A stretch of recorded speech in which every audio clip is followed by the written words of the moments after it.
Hello everyone, my name is Ronald. And I'm Neil. Welcome to the first episode of Heidelberg Hustle. In this week's episode, a roundup of all the local news over the past week.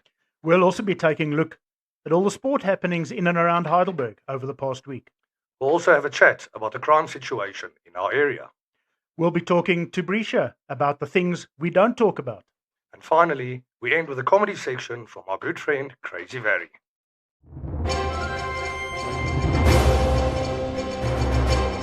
Let's start off with some worrying news on the N3 last week. Neil, can you tell us more about the trucks that were torched? Ronald, very, very worrying. This incident happened only a number of kilometers outside of Heidelberg. We've seen incidents happening before, but a bit further away, but this one is a lot closer. We're just very thankful to the security structures that we have in Heidelberg that were immediately on the scene to quell any further violence that may have happened. That's great. And I believe there was also another incident the very next day. Yeah, the 30th of April, I think it was, another incident of protests towards Vosloorus. Luckily a bit further away from us, but still a worrying trend that's happening at the moment. And do we know the reason of the torching of these trucks at all? The ones that were close to Heidelberg, we believe, is to be the work of arsonists and criminals. The ones in Vosloorus, more a protest against the government and service delivery, we believe. Still, very worrying times for motorists on the N3, especially at night. Thank you very much for that, Neil. And the case of the murder of Dylan has touched a lot of people in and around Heidelberg. Neil, can you tell us more about this? Yeah, Ronald, this is a story that's been dragging on for nearly 3 years now. Sadly, young Dylan Botma, who was 18 years of age at the time, was found deceased on the R23 in June of 2023. Last week, there was a huge motorcycle rally in Heidelberg to raise awareness for justice for Dylan. One can just think, as a parent, you really want to know what happened to your child, and we know Elsie and her family have been suffering a lot, and they want answers, and I think they're entitled to answers. So last week was a major bike rally in Heidelberg. Let's have a look at that.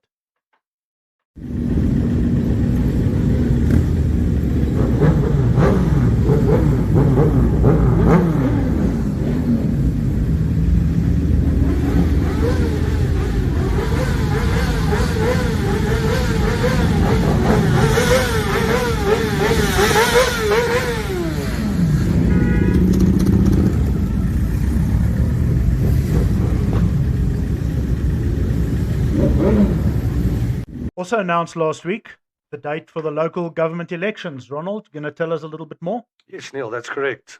The government have announced that the local government elections will take place on the 4th of November, 2026. So make sure you are registered to vote this year.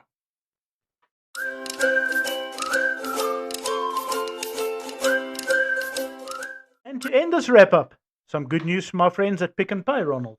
That's correct. A big congratulations to Thelma Fritz for driving away in a brand new Suzuki. Thank you to everyone who entered this competition, and good luck next time. Wow, what an awesome competition that was, huh? I agree.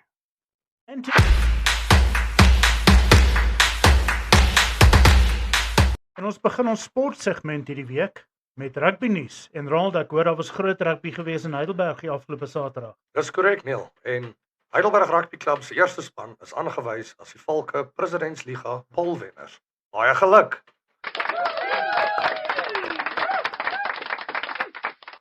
Ja, Neil, dit was 'n uitstekende wedstryd gewees. Al deur die eerste span, die losvoorspelers het mooi saamgetrek en dit was 'n oorwinning van 26-21. Sasolburg Cobras het sterk uit die blokke uitgekom. Goed begin. Dink die halftyd telling was 14-13 gewees as ek dit nie mis het nie. Tweede span het ongelukkig kon hulle nie saamtrek op die dag nie. Maar ons is seker volgende naweek sal hulle weer saamtrek. En ek hoor volgende naweek is dit 'n bietjie van 'n rematch teen die Cobras. Vertel ons bietjie meer. Dis korrek. Dis die eerste ronde van die Valke Rugby se Merlin Liga. Waar Heidelberg sal hoop om hulle goeie vorm te hou en kom albei spanne sal goed doen. Hulle speel weer hierso op Hoërvolksskool Heidelberg teen Sasolburg Cobras. Die eerste wedstryd van die tweede skop om 20 voor 3 af en die eerste span sal om 1600 uur, 4 uur die middag, kragte meet. En ek het sopas gehoor, ek weet nie of jy weet nie, Ronald, E.G. Jansen Hoërskool se pompoms gaan ons bietjie kom vermaak rustyd of tussen die twee wedstryde. En ja, dis iets om uit te sien. Ja, ek dink dit gaan 'n goeie dag wees en ek hoop Heidelberg kom met alle mag na die stadion toe. Definitief, ek kan rooi voeltjie oorvlei en ons hoop om weer 'n groot skare te sien soos die afgelope naweek. Daar sal kos en drankies te koop wees en ja, soos jy gesê het, die dames wat vir ons 'n dansoptrede halftyd gaan gee en ons hoop om weer groot skare mense te sien. Wonderlik, kan nie wag nie. Sien julle daar. In more sporting news, one of Heidelberg's favorite sons, Sebastian Ferreira, will once again be in MMA action this weekend. Neil, can you tell us more about this? Yeah, like you say, Ronald, Sebastian is one of our favorite sons. He's an exceptionally talented MMA fighter. And this Saturday, the 9th of May, he defends his Versus MMA lightweight title against Fabian Capote. Now, Sebastian is the reigning champion, like we said, and he's not going to be giving up his belt that easily. We have it on good authority that he's improved from his last fight, and we look forward to Sebastian bringing home the belt again. I'm almost 100% sure that's what he's going to do. That's incredible. And can you tell us more about Sebastian's undefeated streak? Yeah, he's undefeated as an amateur. I think he's 9-0, if I don't have it not mistaken. And I think come the end of Saturday night, that record will be 10-0. Come on, Sebastian. We know you can do it. And to end this segment, something to look forward to towards the end of May. Neil, can you tell us more about the Western Race for Hope? Yeah, the Western Race for Hope has become an institution on the Heidelberg sporting calendar. It's an absolutely fantastic event for mountain bike enthusiasts, those who like to take a short jog, those who like to take a long jog, or those who just want to come and have a walk around Heidelberg's beautiful scenery with the family. Takes place on the 23rd of May out at the Poortjiesaal, and it's become very popular amongst cyclists from Heidelberg and out of town. So if you want a good day out for yourself and the family, 23rd of May at the Poortjiesaal, it's going to be an absolute blast. That's great. I'm sure a lot of people are interested and are looking forward to this. And viewers, we'll remind you about this again next week.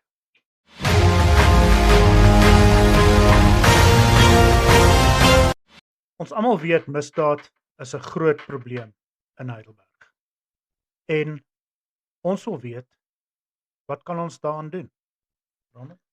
Dit is reg, Neil. Ons het met Jason van Jaarsveld, eienaar van Silver Security Group hier in Heidelberg gesels oor die moeds en moenies om jouself en jou familie veilig te hou. Ons gaan oor na Jason. Hi Jason, welkom by Heidelberg Hustle. Asai, dankie. Sê vir ons bietjie teenoor vorige jare, hoe lyk die misdaad huidiglik in Heidelberg? Dit het al heel wat verbeter. Met al die organisasies en al die sekuriteitsmaatskappye wat hand in hand werk, het dit al heel wat verbeter in Heidelberg.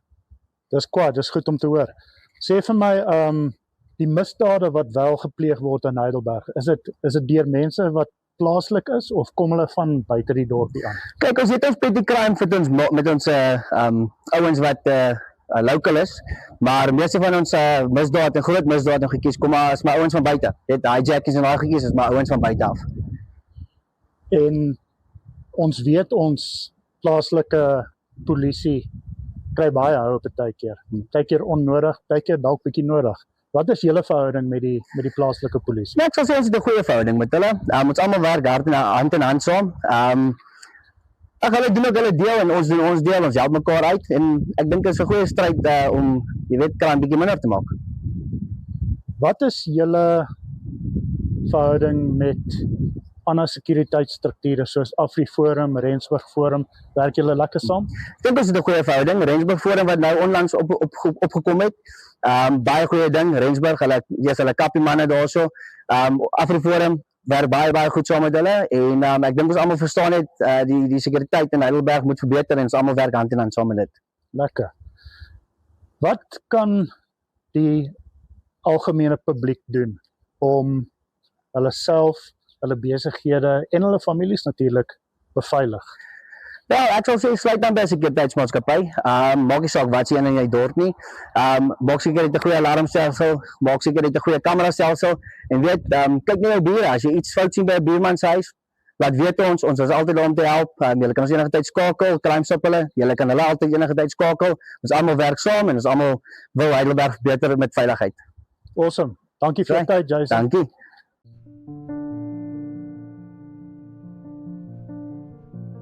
A quick fix, addictions.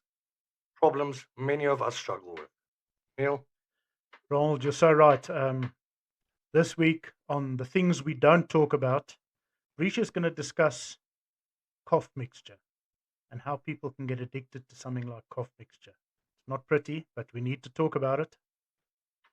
Over to you, Risha. Can you talk about Benylin cough syrup? I was addicted for 10 years, 6 bottles per day. I read that comment and I didn't scroll past it because I know exactly what that means. Cough syrup was my go-to when I was in withdrawal from heroin, when I couldn't get my next fix fast enough. It was easy, it was accessible, it was legal, and that made it feel safe. I'm not a medical doctor. I don't diagnose or treat, but I do work in addiction and I have lived it. So I speak about substance abuse for awareness and education, because what looks harmless on a shelf can become very dangerous in someone's life. Let's talk about what's actually inside these cough syrups. A lot of them, including products like Benylin Dry Cough, contain something called DXM. You will see it labeled as DM, cough suppressant, or sometimes TUS on the packaging. On paper, it is here to help with a dry cough. In reality, when it is abused, it becomes something completely different. People don't just call it cough syrup, they call it candy, Robo, Dex, Skittles, Red Devils, Tussin, even the poor man's PCP. And that should already tell you something, because in high doses, DXM doesn't just suppress a cough, it affects the brain.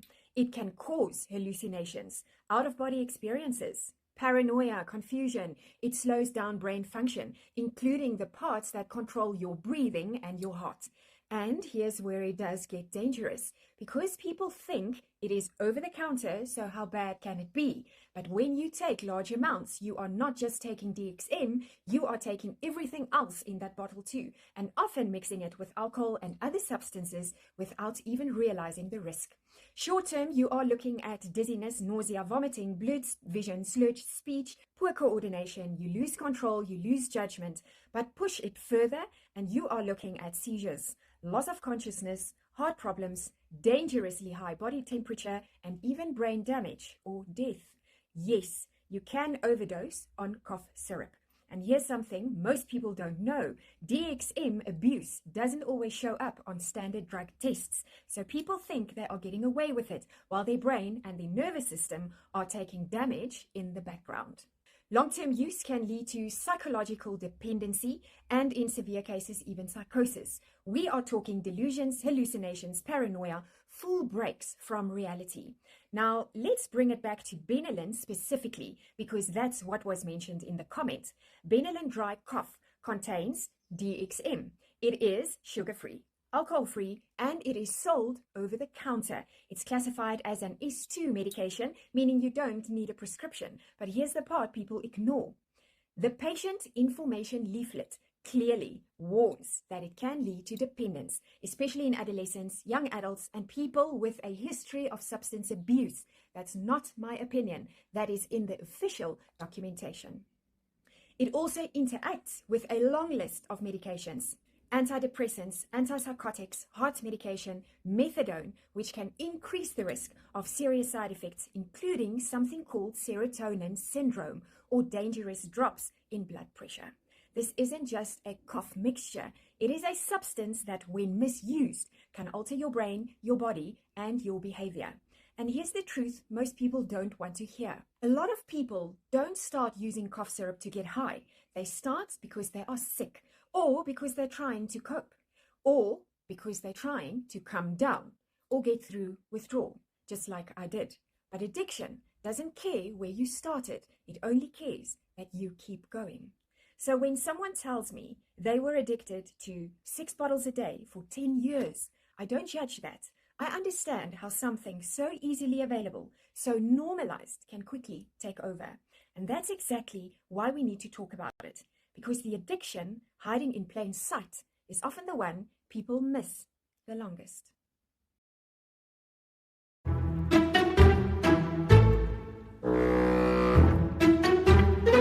And to end off our very first podcast here on Heidelberg Hustle, Ronald, I think it's been not bad so far. Not bad at all.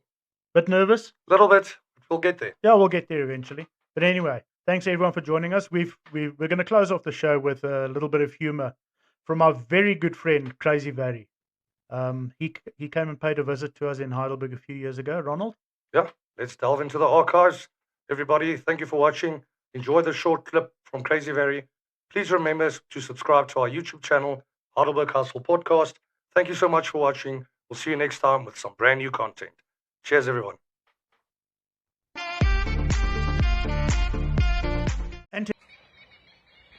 Hello everybody, thanks, and welcome to the bush, and welcome to Heidelberg Times. Guys, I just want to tell you, I thought Heidelberg are just a berg, but it aren't, ne? If you live in a town and need to break away from all these places, why don't you just make a turn here by Suikerbosrand Nature Reserve, ne? Suikerbosrand Nature Reserve. They're bloody nice there, ne? If you want to spend a day out there, you and a vrouwtjie en 'n kinders, you just go and kuier there and you can gaan kyk some voël. You can do some bird watching. That is what they call it by the English there.